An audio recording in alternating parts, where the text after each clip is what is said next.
Thank you, House Chair. House Chair, the ACDP appreciates the hugely negative impact that greylisting will have on financial institutions in the country and indeed businesses and the economy as a whole.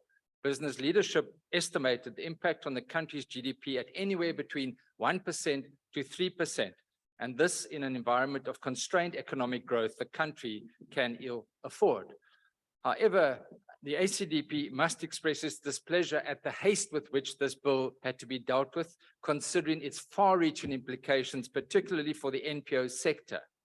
We also expressed our deep concerns that the bill, as initially drafted, Honourable Minister, would require every NPO, from sewing clubs to knitting clubs to choirs, or churches, faith-based organizations, to register with the Department of Social Development.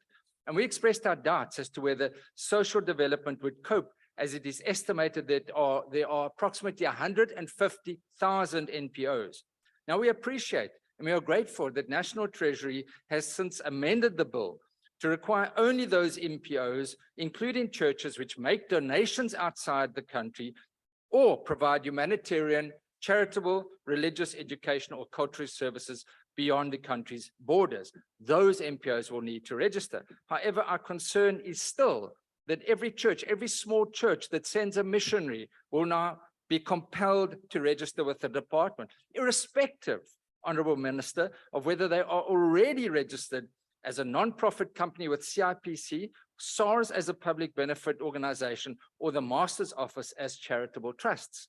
Now, Honourable Minister, it's very careful to read footnote to paragraph 6B1 of the FATF recommendations 8.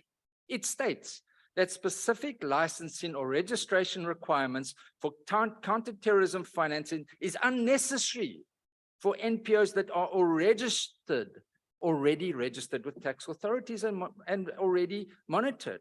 And that's why the ACDP raised this issue during our discussion and said, is it not sufficient if an NPO is already registered?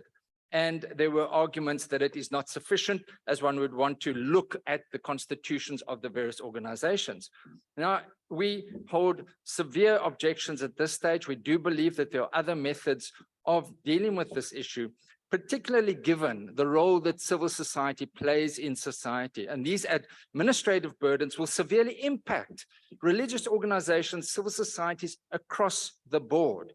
And we do believe that a more practical approach would be to look at this issue and to look at-risk NPOs, register those which could be narrowly defined as those that, that provide money or services to specific entities as identified by the UN Security Council as per Section 25 of the POC Act. Minister, have a look at that. Possibly if this is the answer. Regrettably, the ACDP will not support this bill. I thank you.